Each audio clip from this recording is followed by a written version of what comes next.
রথের মেলার আনন্দ ও দুঃখ। ছোটবেলার সুখ ও দুঃখের সব স্মৃতি বড় মধুর লাগে শেষ বয়সের স্মৃতিচারণে। আজ সেরকমই একটি ছোট ঘটনা বা কাহিনী শোনাব। আমাদের গ্রামের নাম আকুই। এটি বাঁকুড়া জেলার পূর্ব প্রান্তে, একদম বাঁকুড়া ও বর্ধমান জেলার সীমারেখাতে অবস্থিত। খুবই বড় গ্রাম। আমার জানা এত বড় গ্রাম কোথাও আছে বলে শুনি নাই, যেখানে 50 বা 60-এর দশকেই ছেলেদের ও মেয়েদের পৃথক হাই স্কুল, হাসপাতাল, cinema hall, rice mill, registered library ও সংঘ এবং আরও অনেক কিছু ছিল, যা অনেক গ্রামেতেই ছিল না। সবথেকে বড় কথা, প্রায় সব রকমের পূজা ও গ্রাম্য উৎসব ছিল। তার মধ্যে একটি বড় রথও ছিল। সেই উপলক্ষে রথের মেলা ও রথ টানাও হতো। আমি তখন সবেমাত্র হাই স্কুলে প্রবেশ করেছি। একা একাই বাড়ি থেকে বাইরে যেতে শিখেছি।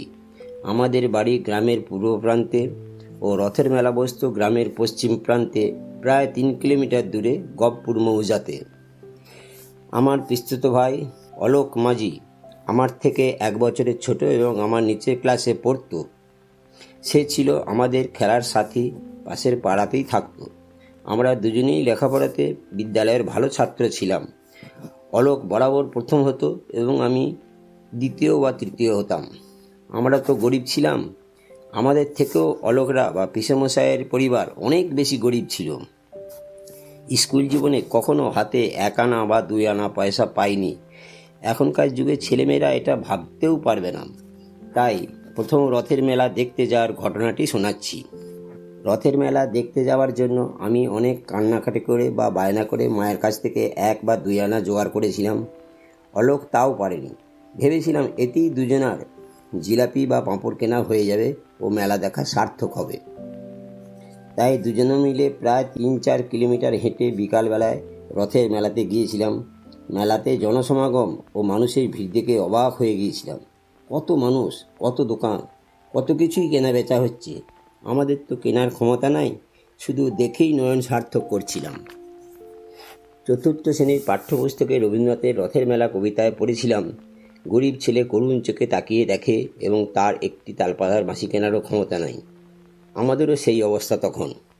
কিন্তু তখনই ঈশ্বর আমাদের সহায় হলেন এবং আমাদের ভাগ্যও সুপ্রসন্ন হলো। মেলা তলাতেই আমি কিছু বন্ধুর দেখা পেলাম ও অলোকও কিছু বন্ধুর দেখা পেল, যাদের ওই স্থানেই বাড়ি এবং যাদের বাড়ির আর্থিক অবস্থাও বেশ ভালো। তারা আনন্দে আমাদের জড়িয়ে ধরল এবং বলল, আমাদের পাড়াতে রথ বা ঠাকুর দেখতে এসেছিস? কি খাবি বল, আমরাই খাওয়াবো। কি আশ্চর্য ব্যাপার! যা হোক, আমার ও আমার ওই ভাইয়ের বন্ধুদের সাহায্যে ভালোই জিলাপি, মিষ্টি, পাঁপড় ইত্যাদি খাওয়া হলো। অনেক গল্পও হলো। সন্ধ্যা হওয়ার আগেই আমরা বাড়ির পথে রওনা হলাম এবং আমার পকেটের 1 আনা বা 2 আনা পয়সা পুরোটাই থেকে গিয়েছিল। বাড়িতে ফিরে মাকে সেই 1 বা 2 আনা যখন ফেরত দিলাম, মাও খুব অবাক হলো এবং কিছুই খরচ না করার জন্য বকুনি দিল। তখন সব ঘটনা খুলে বললাম। তাতে মাও খুব আনন্দ প্রকাশ করলো, কারণ এই পয়সা মাও খুব কষ্ট করে জোগাড় করে আমায় দিয়েছিল। এখন এই শেষ বয়সে ভাবি যে জীবনে আমি বা অলোক ভালো চাকরির দৌলতে লক্ষাধিক টাকা উপার্জন করেছি।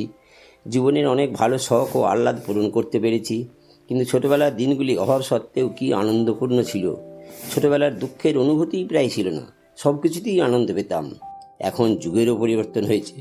মানুষের জীবনে সম্পদ বৃদ্ধি হয়েছে, কিন্তু আনন্দ কমে গেছে।